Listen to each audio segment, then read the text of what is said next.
malito yung mga nakikinig sa'yo, na kausap mo mga law enforcers, na may maniwala, lalo na dun sa first part ng sinabi mo at na-confuse na sila sa... Kasi paliko-liko po yung mga pronouncements po ninyo, Ms. President. When you were President, were you not concerned that you will be misinterpreted? Hindi, kasi matagal akong instructor ng pulis eh.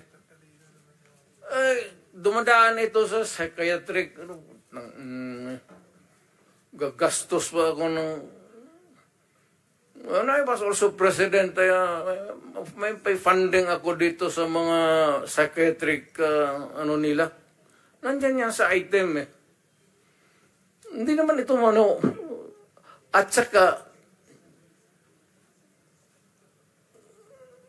alam mo, Senator, pag kayo mga ganun mga hinos